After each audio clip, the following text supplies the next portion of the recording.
Have you ever wondered what would happen if you collapsed at your desk right in front of Elon Musk? That's exactly what happened to Ethan Miller, a dedicated young engineer at Tesla. After nearly 72 hours of nonstop work on a life-saving project, Ethan passed out right in the middle of the office, his head resting on the keyboard, completely unaware that the legendary CEO, Elon Musk, was walking toward him. Everyone held their breath. They all thought he was about to be fired, but Elon's reaction left the entire office stunned and sparked a reform unlike anything Tesla had ever seen. If you love real-life, inspiring stories like this, hit that subscribe button. And don't look away, because what Elon revealed next might just make you rethink your own job.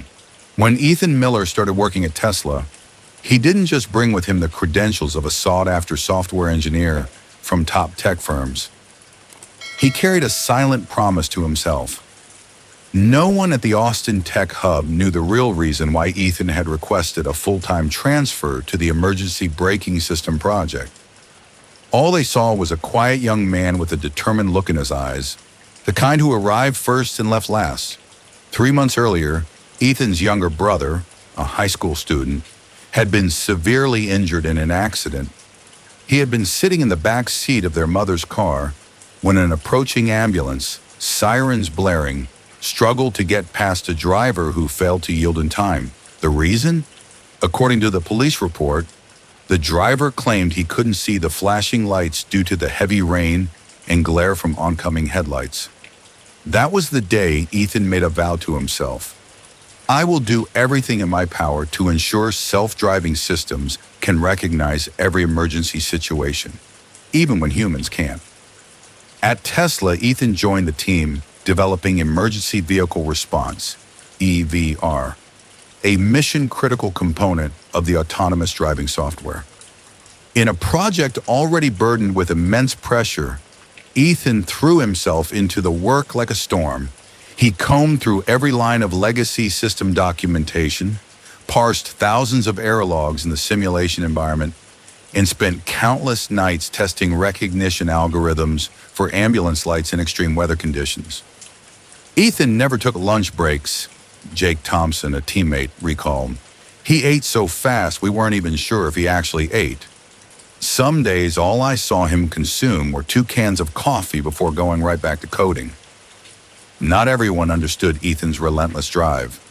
Emily Carter, the engineering lead, repeatedly suggested that he distribute the workload so the team could help.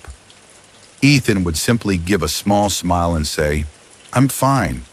This is something I want to finish myself." His intensity earned him both admiration and concern. Sophie Bennett, a UI engineer on the team, would quietly leave fruit and protein bars on Ethan's desk, pretending they were test samples from the QA team. Yet Ethan never complained. His code was sharp, his logic airtight, and his execution unmatched.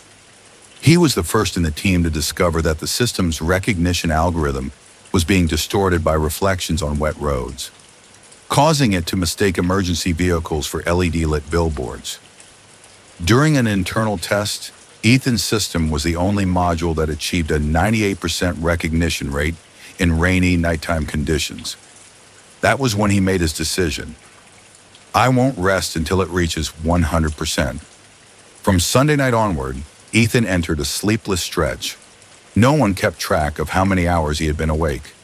All they knew was that from Monday morning to Thursday morning, he was still there. At the desk by the 4th floor window, dark circles under his eyes, hair unkempt, surrounded by energy drink cans and a monitor flickering with endless lines of log data. Jake recalled, "I came in at 6 a.m. and Ethan was already there. I left at 11 p.m. and he still hadn't moved. One time I jokingly asked, 'Do you even go home?' Ethan just gave a tired chuckle and said, 'I live here now.'" Then at 3 a.m. on Wednesday, Ethan spotted an incredibly small bug. Just a missing conditional statement in the algorithm's backlight processing. And yet, that one line of missing code was the reason the system had been failing random tests all week. So he fixed it. Then he ran the test, 30 times in a row. Every single one passed, but Ethan didn't celebrate. He kept going, testing 10 more variations, painstakingly verifying every last detail. At 7:20 a.m., as the office began filling up, Emily walked by Ethan's desk and set down a cup of hot coffee. "I heard last night was a breakthrough." Ethan nodded, his eyes still locked on the screen. "Almost done. Just need to run the full test one last time. Once it's done, go home and get some rest, okay?" Emily said, half firm, half gentle. Ethan didn't answer. At 8:05 a.m., people started noticing that Ethan had collapsed at his desk. Not just the kind of, "I'm tired, let me rest my head for a second" kind of exhaustion, but the body completely shut down kind. His head rested against the keyboard, shoulders limp. A string of meaningless characters filled the screen where his cheek had pressed down. Sophie gasped and almost called for emergency help, but Jake quickly stopped her. "It's okay. He's just finally sleeping."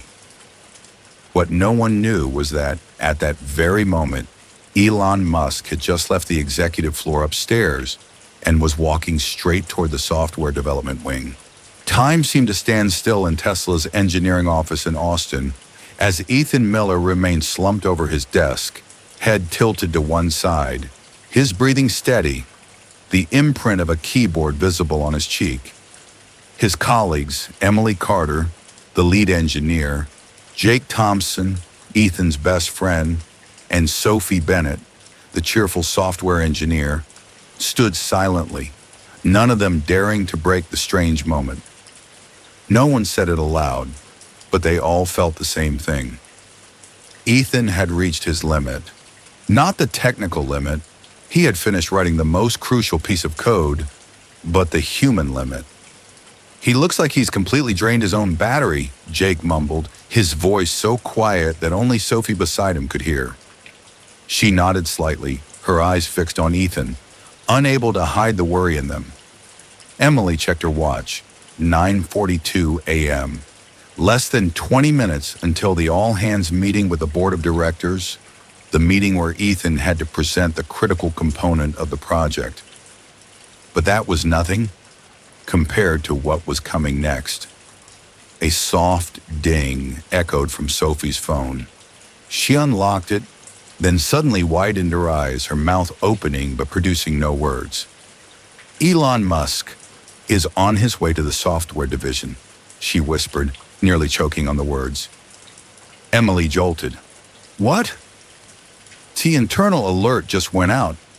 He's on the 4th floor, just past the testing zone.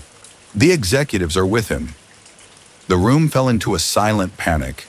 An invisible current of electricity surged through the rows of desks, the glowing screens. Engineers browsing the web hastily closed their tabs, switching to code windows. Cold coffee cups were shoved deep into desk drawers.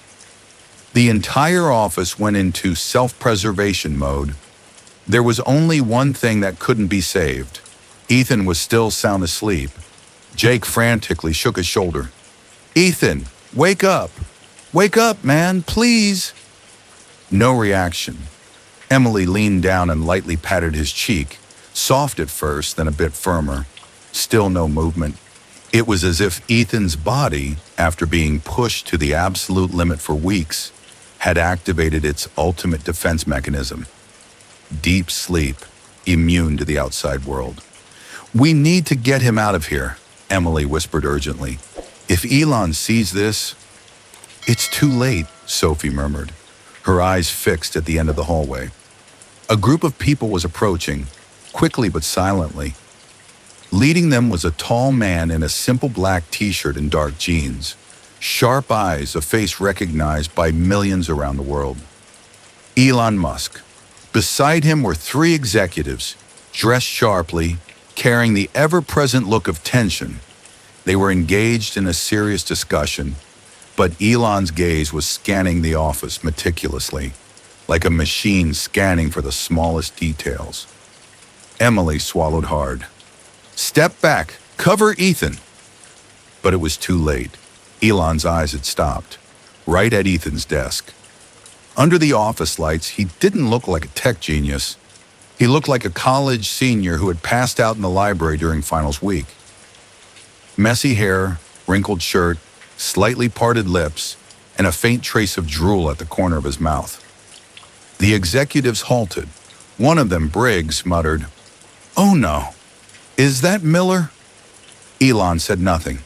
He walked straight toward Ethan's desk. Everyone held their breath. Emily tried to open her mouth to explain, but her throat was dry. Jake tugged lightly at her sleeve as if to signal, "Don't. Wait." Elon stopped, looking down at Ethan. 1, 2, 3 seconds passed. The air was thick with tension. A few engineers began peeking over their monitors. Some raised their phones, though their hands trembled. Then Elon bent down and picked up an empty energy drink can from Ethan's desk. He turned it in his hand, reading the label. "Twice the caffeine of Red Bull," he remarked. "How many of these has he had?" Emily stammered. "At least 4 in the past few days, sir." Elon didn't look at her. His eyes were on Ethan's computer screen, where the simulation software was still open. A line of green text was clearly visible. All scenarios passed. He pulled up a chair and sat down next to Ethan. A collective shockwave hit the room. The entire office seemed to freeze. Those further away couldn't believe their eyes. Elon Musk, the man known for working 20-hour days, was sitting next to a sleeping engineer? Emily stepped forward, about to say something, but Elon raised a hand to stop her. Silently, he grabbed the mouse, opened Ethan's main code file, and began scrolling through the lines. His eyes moved quickly but thoroughly. Minutes passed. No one dared to make a sound. Then he spoke. "This refractive light solution is quite elegant, differentiating signals in foggy conditions. This is a breakthrough." Briggs cleared his throat. "Would you like me to wake him up, sir?" Elon shook his head. "Number, he needs sleep. Don't touch him." For the first time since entering the room, Elon looked around. His voice was calm but firm. "People often think I promote working 100-hour weeks. They're not wrong, but they're not entirely right either." No one dared to react. He continued, "I once lost a brilliant partner because of this very culture. He crashed his car after 3 sleepless nights. I told myself it was an accident, but the truth is, it was my responsibility." Emily clenched her fists, her eyes stinging. Elon stood up and turned to the executives. "The fact that Ethan collapsed like this is not his fault. It's ours, the leadership's fault." A heavy silence fell. Then he turned to Emily. "His name is Ethan Miller, right?" "Yes, sir." "When he wakes up, tell him I want to meet him, not to reprimand him, to thank him, and tell him to go home and get a good night's sleep." He turned to leave. The executives hurried to follow, but just before stepping out, Elon paused. "One more thing. I want to start a cultural shift in our work environment, starting today, and Ethan Miller, the man who fell asleep in the middle of a revolution, will be the one to lead it." And he walked away. All that remained was an office filled with emotion, an engineer still lost in his dreams, and an unfamiliar yet undeniable feeling at Tesla. Hope. As the office door closed behind Elon Musk, the entire space was enveloped in a sacred silence. No one moved, no one dared to breathe too loudly. Emily remained by Ethan's desk, her hand gently resting on his shoulder, as if holding on to the fragile connection between a fleeting moment and a newly revealed truth. Jake turned to Sophie and whispered, "Did you hear what he just said?" "I did." Sophie nodded slightly. "For the first time, I heard Elon Musk acknowledge his own mistake. No one knew about Alex Reed, the engineer who once worked alongside Elon in the early days of his startups. He had worked 3 days straight without sleep, pushing himself to complete the core module for a real-time payment processing system. And then on his way home, Alex dozed off at the wheel. He never woke up. Elon never wrote about it in books, never mentioned it in interviews. He kept it to himself, like an open wound that never stopped bleeding. But when he saw Ethan, another engineer, younger, just as dedicated, walking the same perilous path, the ghost of that past tragedy resurfaced, and he decided to stop it. Right here. Not with a grand speech, not with a public statement, just with a quiet glance, a simple whisper, "Let him sleep." And from that moment, Elon didn't just change the way he saw work, he began to change Tesla from its very heart. News spread like wildfire. Within a single morning, Tesla's entire engineering office in Austin buzzed with a phrase no one ever thought would appear in the company's cultural vocabulary. Sleeping is good, and Elon said thanks for it. Emily received an internal message from HR. Elon has requested a proposal for a work culture reform, starting with the EVR team. Ethan Miller will serve as a key advisor. She froze. At the same time, Jake and Sophie looked at Ethan, still asleep, but for the first time, they no longer felt pressure or fear. Instead, they felt hope. They knew something big had just been set in motion. That morning, Ethan woke up at his desk, lightly covered by Emily's jacket. His first sensation wasn't confusion, it was emptiness. Then he saw the worried, but strangely warm, gazes of Jake and Sophie. "You slept for almost an hour," Jake said, "and in that time, you made history." Ethan frowned, still not understanding. "Elon Musk was here," Sophie continued. "He reviewed your code, called it an elegant solution. And then he said, this wasn't your fault, it was management's." Ethan fell silent. Emily stepped forward, holding a document. "You've been invited to join the new strategic initiative, Sustainable Work at Tesla. Elon wants to start the change exactly where it all happened." The next day at the all-hands software engineering meeting, Elon walked in with a small piece of paper, no PowerPoint, no slides. He told the story of Alex Reed, of the rainy night, of the accident, of the silence that had haunted him for years.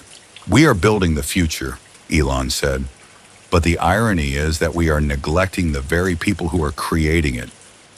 He announced 3 changes: a 12-hour cap on continuous work shifts, recharge rooms on every floor, performance over hours spent in front of a screen. The first person entrusted with implementing these changes, Ethan Miller. The first person to stand up and applaud, Emily Carter. The first person to truly smile for the first time in weeks, Ethan himself.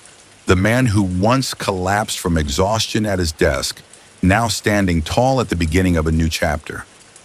Tesla's transformation had begun, not through lines of code or circuits, but through awareness.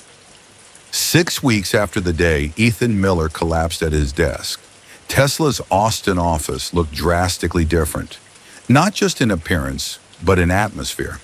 The newly built recharge room was softly lit, furnished with plush, reclining chairs, and filled with soothing background music. On every floor, a sign read, "Rest is not a privilege.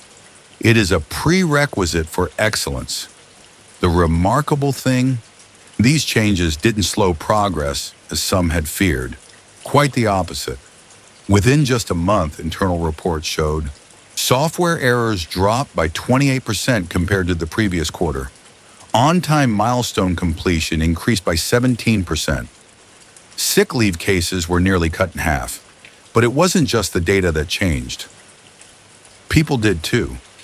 Emily, who used to carry the weight of exhaustion despite managing her team efficiently, could now leave the office at 6 p.m. without guilt. Jake spent his first weekend in 2 years visiting his parents. Sophie posted on social media, I used to think working myself to the bone was a sign of passion. Now I understand. True passion is doing what you love without sacrificing your health. Ethan's story spread beyond Tesla. A photo surfaced, capturing him fast asleep beside a screen displaying all scenarios past, and it became the symbol of a new movement, work awake.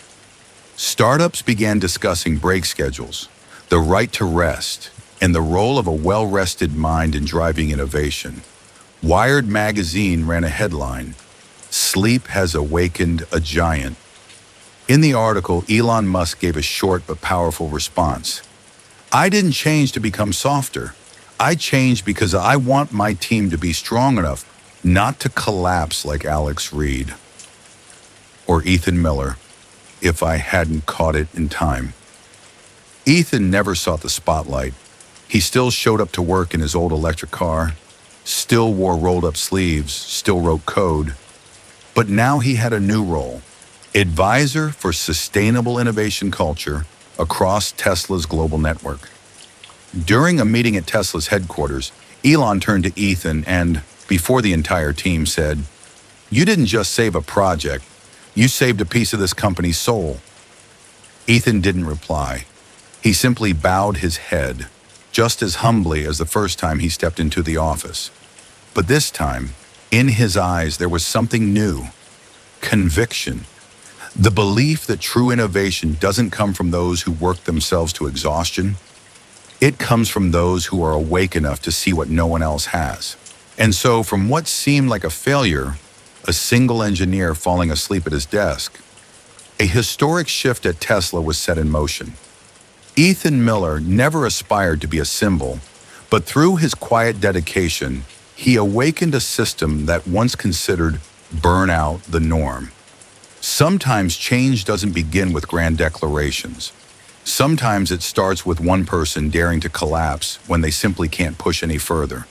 And from that sleep, a new era was awakened.